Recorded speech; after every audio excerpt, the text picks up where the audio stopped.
रख हौसला खुद पर, ऐसा एक वक्त आएगा कि घड़ी दूसरे की होगी और समय तेरा बताएगा। इसी नोट पे मैं आज स्वागत करना चाहूँगा इस इंडिया न्यूज़ के मंच के खास पॉडकास्ट में ऐसे शख्सियत का जो इस पूरे कोर्ट के साथ मैच करते हैं। और बात करना चाहूँगा इंडियन फिल्म राइटर और साथ ही साथ इंडियन फिल्म डायरेक्टर, जिन्होंने फिल्म इतिहास में अपने जो जितनी भी फिल्में दी हैं, ऐसा एक अपना नाम बनाया कि हर कोई आज उनकी फिल्मों से उन्हें जानता है, उनके काम से उन्हें जानता है। तो बहुत बहुत स्वागत है अभिषेक चौबे जी हमारे इस लाइव पॉडकास्ट पे। बहुत बहुत शुक्रिया, मुझे खुशी है।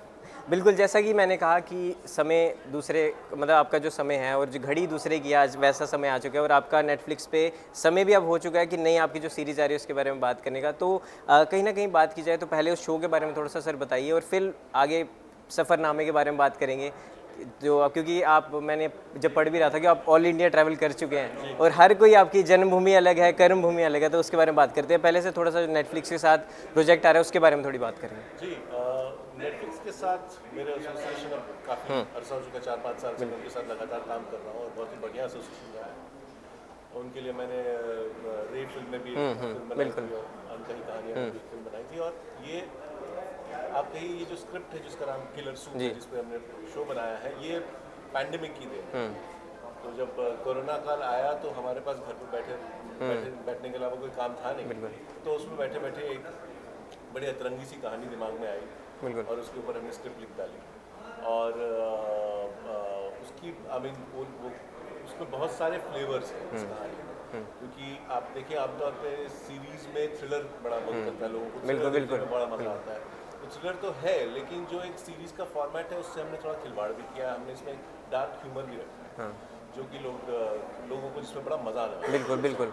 हाँ, तो ये काफ़ी एक मज़ेदार शो है। बिल्कुल। क्या है, आजकल माहौल बड़ा संजीदा है बाहर, तो लोगों को अपने टीवी सेट्स पे या अपने लैपटॉप पे जब कुछ देखें तो थोड़ा हंसी ठट्टा भी हो जाए, मजे आए लोगों को। तो ये मज़ेदार शो है, बड़ा जूसी सा शो है। बिल्कुल। और इस शो की खासियत मैं बताऊं तो इसकी जो कास्ट है, with Manoj Bajpayee and Konkona and south के तमाम खूबसूरत एक्टर्स, क्योंकि ये कहानी जो है दक्षिण भारत में है। और तो वहाँ के तमाम खूबसूरत एक्टर्स, नासिर, लाल और काफ़ी एक बड़ा ensemble, उनको देखने में बड़ा मज़ा आएगा। हिंदी, तमिल, इंग्लिश, ये तीनों भाषाओं का समावेश है इस शो में। तो it's going to be a lot of entertainment, it's going to be a lot of fun. बिल्कुल, और नाम भी काफ़ी ज़्यादा अतरंगी है और काफ़ी ज़्यादा इंटरेस्टिंग है। तो पहले तो कॉन्ग्रेचुलेशंस आपको और ऑल द बेस्ट मैं चाहूँगा कि बूम करे जैसे बाकी सारे आपके प्रोजेक्ट्स कर रहे हैं। और सर मैं बात करना चाहूँगा, थोड़ा सा पीछे चलते हैं। जब 10-11 साल के बच्चे ने सपना देखा था कि कैमरे के सामने से ही नहीं, कैमरे के पीछे से मैं कुछ बदलूंगा, फिल्म इंडस्ट्री में कुछ बनूंगा, और हीरो नहीं बल्कि फिल्मी पर्दे के पीछे जो काम रहते हैं उसका एक जो ड्रीम आया था।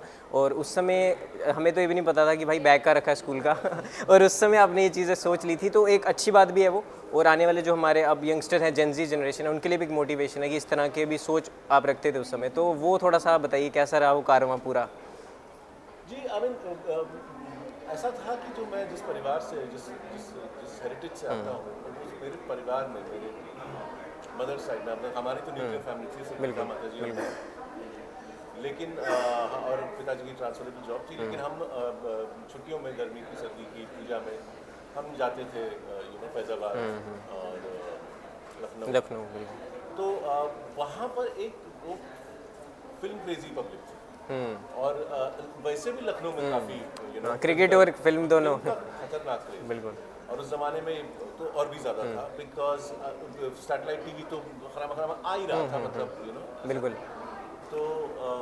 तो फिल्मों की बहुत बात होती थी, फिल्मों का विश्लेषण किया जाता था, और ना सिर्फ कभी कभी सीरियसली भी किया जाता था, लेकिन कभी कभी छोटी सी सतही चीज़ों के बारे में भी, गाना कैसा, कपड़े कैसे, अच्छे रोल अच्छा किया। हाँ, तो एक एटमॉस्फेयर था जिसमें फिल्म की बड़ी बातें होती थी, और एक 8-10 साल के बच्चे के लिए वो बड़ा इन्फ्लुएंस होता है। बिल्कुल।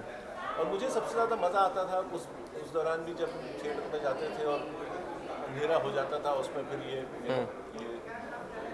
स्क्रीन पे, तो मुझे बड़ा अजीब सी एक फीलिंग आती थी। तो मुझे ऐसा लगा था, हालांकि मुझे फिल्म निर्देशन के बारे में, फिल्म कैसे बनती है इसके बारे में कोई भी अंदाजा नहीं, बिल्कुल, लेकिन मुझे ऐसा लगा था कि मुझे डायरेक्टर बनना है। लेकिन ये बात मैं किसी को कह नहीं पाया, एक दोस्त को कही तो बड़ी फजीलत हुई, तो मैंने किसी को ये बात कही। बिल्कुल। फिर ऐसा हुआ कि जब मैं थोड़ी सी उम्र हुई और मैं हैदराबाद गया था, वहाँ पे मैंने बोर्डिंग स्कूल में था 2 साल। तो वहाँ पर थोड़ी हिम्मत बढ़ी, थोड़ा अकेले रहने का वो हुआ। और मैं जब घर आया तब मेरा पिताजी पटना में थे, तो तब मैंने उनको कहा, तो मुझे लगा बड़ा स्ट्रॉन्ग रिएक्शन आएगा, लेकिन उनको सुन के शायद वो मुस्कुराए, और दोनों मियाँ बीवी एक दूसरे से हंस के बात कर रहे थे। उनको लगा तो ये लड़का हीरो बनना चाहता है। उन्होंने कहा था, बेटा हमारी हीरो वाली शक्ल तो है नहीं लेकिन मैं तुमको रोकूंगा नहीं, तुम्हें करना है तो करो। और फिर दिल्ली में जब आया तो दिल्ली में मेरी आंखें खुली सबसे ज़्यादा, जब मैं हिंदू कॉलेज दिल्ली यूनिवर्सिटी में था, क्योंकि यहाँ पे एक तो मुझे ऐसे दोस्त मिले जो आज भी मेरे दोस्त हैं, बड़े करीबी दोस्त हैं, और फिल्मों से रब्ता और जो है गहरा हुआ।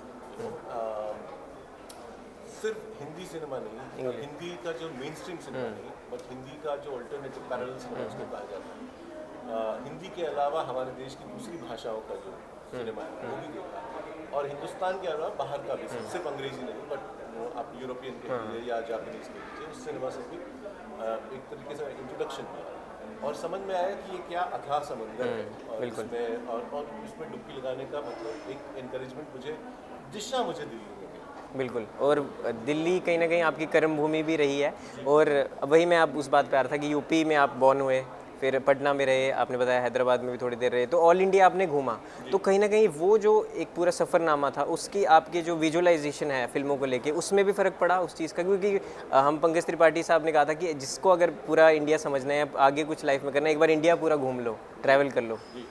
जी, और मुझे मेरे साथ ये जो एडवांटेज ये रहा कि मैंने सिर्फ ऐसा नहीं कि एक टूरिस्ट की तरह ट्रैवल किया, मैं जाकर की जगहों पर रहा, वक्त बिताया, तो इसका एक एडवांटेज मुझे आता है, तो जैसे मुझे हिंदी के तमाम डायलेक्ट्स हैं हमारे देश में, जिस तरीके से हैदराबाद में दक्षिणी में बोली जाती है, या जिस तरीके से हरियाणा में बोली जाती है, या जिस तरीके से बिहार में बोली जाती है, या झारखंड में बोली जाती है, वो भी अलग है, उसमें कुछ फर्क है, और यूपी में तो है ही अलग अलग से, तो उसका मुझे पकड़ आ गई एक तरीके से।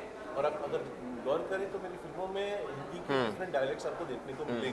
तो मेरे दोस्त मुझसे मजाक करते हैं कि मैंने कभी आज तक कोई हिंदी फिल्म बनाई नहीं, क्योंकि या तो बुंदेलखंडी में होती है, या पंजाबी में होती है, या तो खाली उर्दू में होती है, और कॉम्बिनेशन सा रहता है। हाँ, तो क्योंकि मुझे मज़ा आता है, मुझे ये कि हमारी भाषा ऐसी है, हमारे लोग यूँ बात करते हैं, और ये दिखाने में मुझे बड़ा मज़ा आता है।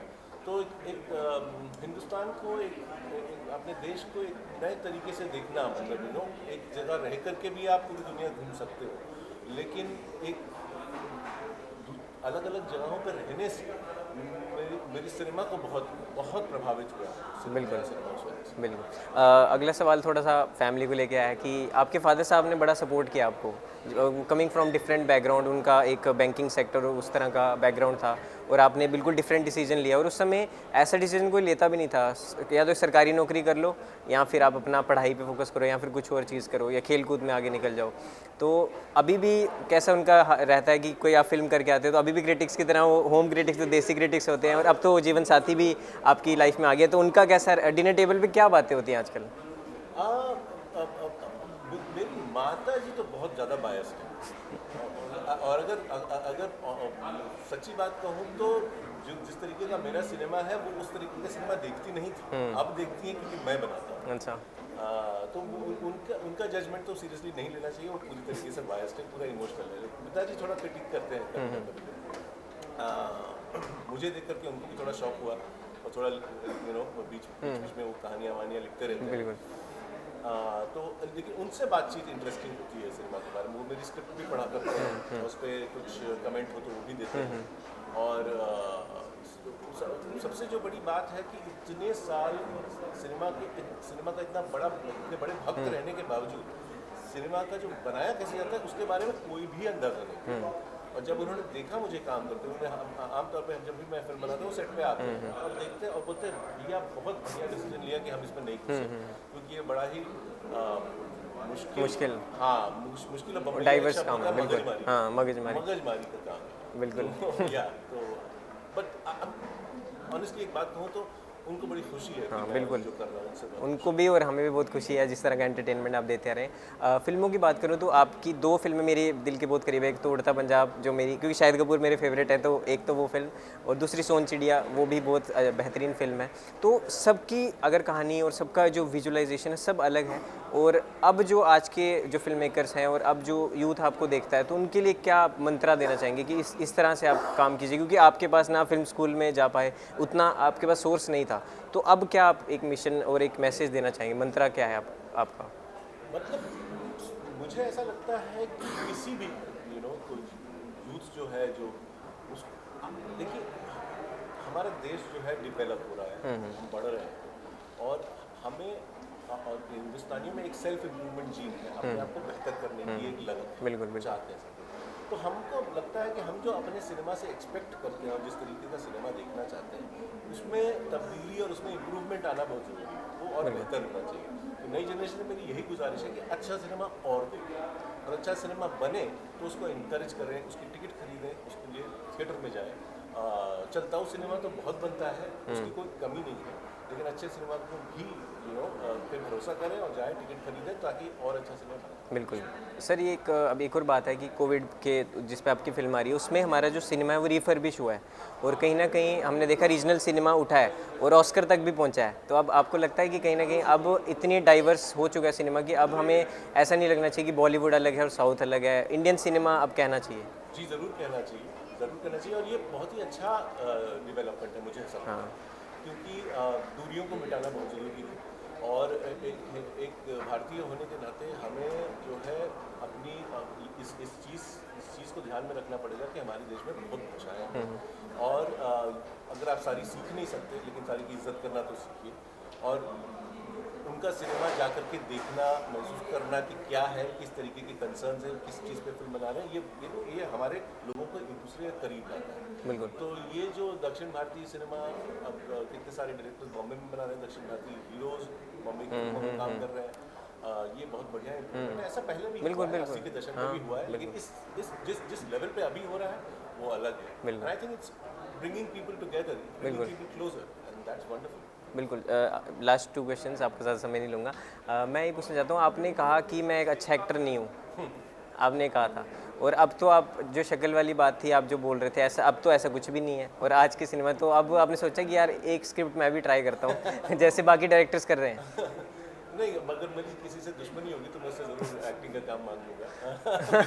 नहीं, असल में हुआ है कि क्या था कि मैं जब दिल्ली में था तो मैंने कॉलेज में था तो थिएटर किया था। थिएटर किया थोड़ा बहुत, और काफ़ी मेहनत करता था और काफ़ी सिंसियरली करता था। और एक दफ़ा Shri Ram college of commerce में हमारा शो हुआ था, तो उस ज़माने में एक वीडियो कैमरा जो होता था, अब तो मोबाइल पर शूट कर सकते, उस ज़माने में कायदे का वीडियो कैमरा, उसमें मेरे एक दोस्त ने शूट किया था। तो वो मैंने परफॉर्मेंस देखी और डिसाइड किया कि ये मेरे लिए नहीं है, क्योंकि I can't give the audience a bad time. बिल्कुल, कि सॉरी माय डियर, ये मैं नहीं कर सकता। जी बिल्कुल सर, लास्ट में ये किलर सूप तो आ ही रहा है, इसके अलावा क्या क्या पाइपलाइन में है आपके ऑडियंस के लिए, आपके फैंस के लिए, क्या क्या और चीज़ें आ रही हैं? जी ये काफ़ी लंबा वेट हो गया अब तो। जी काफ़ी वक्त हो गया, और ये थैंक्स टू कोरोना, बट अभी क्या है, अब फटाफट काम करने का जो टाइम है, तो अभी किलर सूप आ रहा है, इसका सीजन 2 की तैयारी भी चल रही है, बिल्कुल। भी आएगा। एक फिल्म भी मैंने लिखी है जिसको अभी मैंने इसका स्क्रिप्ट खत्म किया है, और अब जाकर के मार्केट में उसको बनाने की कोशिश की जाएगी। मेरे ख्याल से अगले 3-4 साल में काफ़ी कम होपफुली लोगों को देखने को बिल्कुल, और जो देर बाद मिलता है वो दूर तक चलता है। बिल्कुल, तो इसी नोट पे हम ख़त्म करना चाहेंगे। किलर सूप जल्दी ही नेटफ्लिक्स पे आ रहा है, और जिस तरह का इसका नाम है किलर, वैसे मुझे लगता है कि बूम करेगा किलर, इसका परफॉर्मेंस होगा OTT पे भी। तो अभिषेक जी, बहुत बहुत धन्यवाद आपका हमारे साथ जुड़ने के लिए इस लाइव मंच में। तो लास्ट में अपने फैंस के लिए एक message. Hello friends, please don't forget to watch Killer Soup on